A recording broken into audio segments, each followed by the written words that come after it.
Am I in the wrong for going no contact with my father after he left my mom for his mistress? Family Feud. Hi everybody. I'm posting this on a throwaway account. This is going to be kind of a long one, so I'm sorry about that. I don't know for sure where to start with this story, so I'm sorry if I jump around a lot, but I want to try and add as much information as I can. I will do my best to have everything make sense, so please stick with me, and thanks for taking a minute to read this drama-filled story. I feel like having an outside perspective on this will help me a lot. Also, I wasn't sure what flair to put this under. I was stuck between this one and Am I Overreacting? So sorry if I picked the wrong one. I also marked it as NSFW due to some of the topics discussed in it. I, 20F, went no contact with my father back in May of 2024 after an absolute shitstorm finally hit its peak. Let me start from the beginning and give you guys some backstory on my father. When I was 9, he lost his paternal grandmother, who ended up leaving him $20,000 in her will. He decided this would be enough money to retire on, no idea why, so he became what he called a stay-at-home dad, and my mom became the sole breadwinner.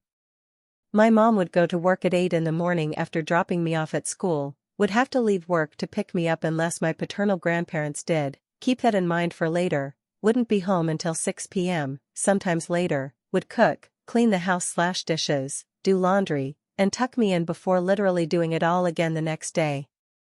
My father, however, played his video games all day long.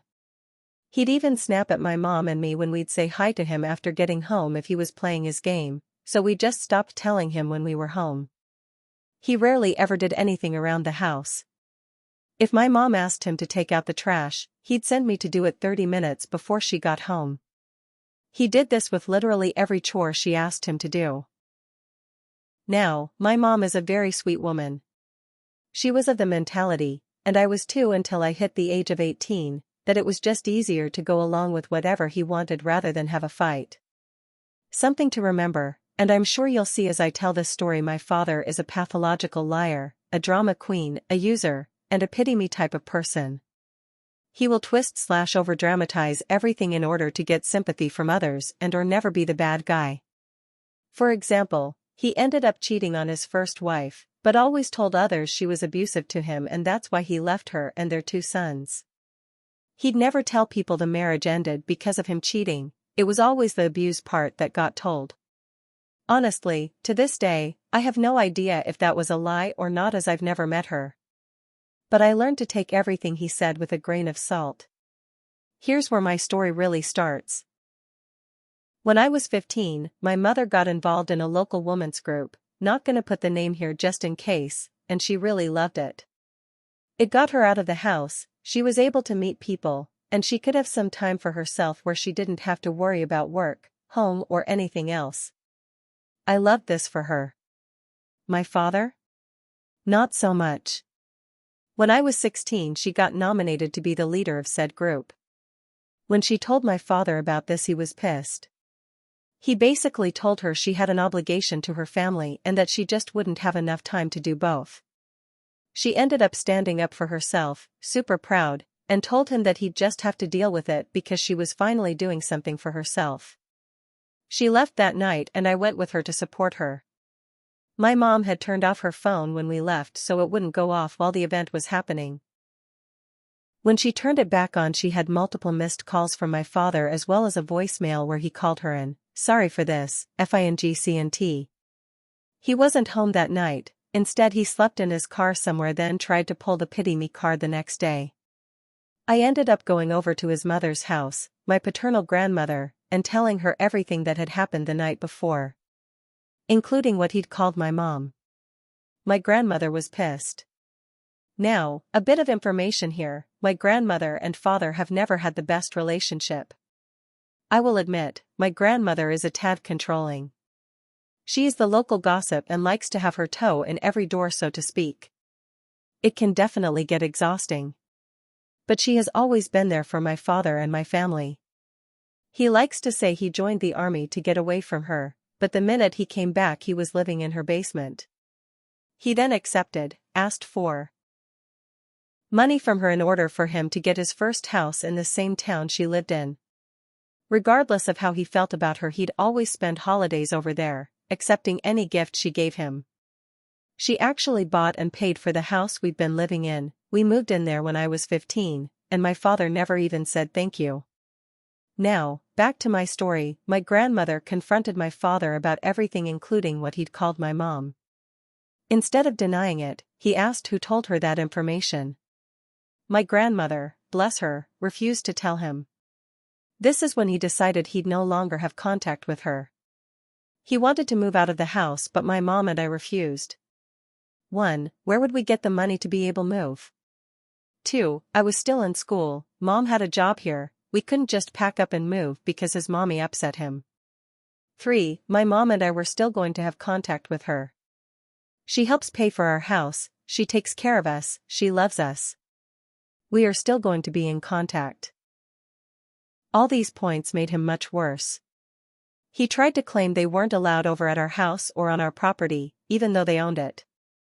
So the four of us, my mom, my grandparents, and me, all decided to just give in, and we'd go over to their house for holidays and visits. Whenever we'd leave to go to my grandparents' house, he'd always say, "Have fun at the crazies." He only stopped when I finally snapped at him to STFU. Yes, I did use those words, and yes, I got in a lot of trouble for it. My father started telling me stories about how his mother abused him all his life and never really wanted him. How she was so awful to him and he felt like he could never get away from her. I think he was trying to get me on his side and to try and dislike my grandmother, but he was failing miserably. Let's break down his story. He could never get away from her but chose to live in her basement for years, as well as stay in the same small town as her after moving out, with her help. She was abusive, but he'd take money and gifts from her no problem. Also, this fun little tidbit, he'd leave me with her all the time. I'm talking weeks on end from a very young age. I spent more time at my grandparents' house after school than my own home. Not that I'm complaining, I loved spending time with them. But I can't think of a single instance where I'd leave my literal infant child with a known abuser. Also, none of this abuse stuff was mentioned to myself or my mother until all this happened. He magically remembered that this was apparently a thing, I guess. Now, fast forward to May. My father ended up having to have a valve put in his heart. Major surgery. My mom drove him to the VA hospital and I stayed home as I was in school and working. That weekend my grandparents came over to fix one of our gutters that was starting to fall down. Well, I messed up and forgot about our Ring doorbell camera that my father had control over. I ended up getting a phone call from him where he screamed at me, swearing up a storm, to get them off of our property. Now, remember I said up until I hit 18 that I had that just given mentality? Well, I was over that. I screamed back at him that it was their property, that he needed to get the F over it, and that I wasn't going to pick up any more calls from him. I then went inside the house, grabbed a piece of duct tape, waved at the camera, and stuck it over it. I don't even remember how many calls and texts I got from him after that. But I did end up getting a text from my mom, who was, sadly, getting the brunt of his wrath. I called her and offered to come up and get her. I told her she didn't need to deal with his BS and that he needed to stop acting like a man-child. Thankfully, she agreed. I drove up to get her. About a 2-hour drive from our home, she told my father she was leaving and left his keys with him. He was supposed to be in the hospital for at least a week, and the VA there had a service that could drive him back home when he was discharged. Again, important. Remember all that. My mom and I kept getting worse and worse voicemails and text messages cussing us out and trying to guilt trip us. It wasn't until we got home that my mom got a call from the VA. Apparently, my father had discharged himself AMA and they wanted to check up on if he'd gotten home. Well, he hadn't yet. So my mom and I were forced to wait at home with stones in our stomachs for him to burst through the door and start screaming. He did neither. He got home and locked himself into the guest room. Why? Oh, that's because on his way home he stopped and got a drink from a drive-thru, drove over to my grandparents' house and threw said drink at their car. He then threatened them, saying, "Next time, it will be a hammer." Well, shocker, but the police ended up showing up to our house. My father refused to come out and speak with them. They weren't there to arrest him or even give him a ticket. They just wanted to give him a verbal warning apparently. He ended up packing a bag and leaving. We had no idea where he went. That night I went to Walmart and bought whole new locks for our house and garage, as well as turned off his garage door opener. I realized that wasn't exactly legal, but I wasn't taking any chances. He was obviously unstable and I knew he had a firearm in his car, which I did tell the police about. I've had people ask me if I was honestly scared he'd do something like that, and my response is always this: I don't know. And that's what scared me the most. He would post random dramatic BS on Facebook like, "This is why homeless vets end up offing themselves, and my mother is a life-ruining B-word. She convinced my wife to abandon me at the hospital." And a bunch of other BS I didn't even bother remembering. So it was very clear, as if it wasn't already, that he was not mentally sound. He ended up texting me 2 days later asking if I'd bring him some of his stuff if he gave me a list. He claimed he had taken a loan out and found a place across the country from us. I agreed but told him I'd only meet in a parking lot somewhere. He told me, "I'm scared that your grandmother will have the cops waiting for me, enter eye roll here." I told him she wouldn't even know about it and that it was either this or I would have the cops be the one to give him his stuff. We met and I didn't say a word, just unloaded his crap onto the ground and left. Now, you may be wondering, the title say mistress, when does she come in? Here you go. One of the things he asked for was a little cardboard box, like what a nail clipper set might come in. I was curious so I opened it up. Inside was a ring and a letter from a woman, we will call her Rachel. Talking about how much she loved him, how she couldn't wait for him to leave his wife, my mom, and they could finally start their life together. Apparently the ring was from her as a promise to always love each other, gag. Well, after I got home from dropping that off I decided to go through his drawers to see if there was anything else. Sure enough, I found 5 more letters all from Rachel. They all had very graphic stuff in them, none of which I wanted to read, but it basically confirmed that he'd been seeing someone behind my mother's back. I went onto his Facebook profile and they were friends. Even found out where she lived and realized that was the exact same state and town where my father was planning to move to. Interesting. A few days after that he made another Facebook post asking people to not tell his mother where he was or what he was doing as he didn't want that monster to know anything about him since she forced him out of his home. Many of his friends commented, "Oh you poor thing, if you need to talk I'm here," that sort of stuff, but an old family member who I hadn't been in contact with in a while asked what had happened. So, I decided to respond. I told her, he left us willingly. He is being dramatic and trying to get sympathy for a decision he made that ruined a marriage and the relationship with his daughter all for a skank. Now, looking back on it, I realize I probably shouldn't have called her that. But please keep in mind, this was only a few days after I found all of this out. So I was just a tiny bit upset. He ended up blocking me on Facebook and I had a few long-distance family members, including the one I had responded to, private message me to ask what was going on.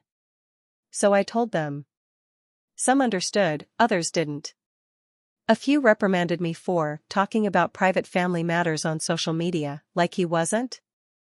They said it wasn't right of me to speak about my father that way.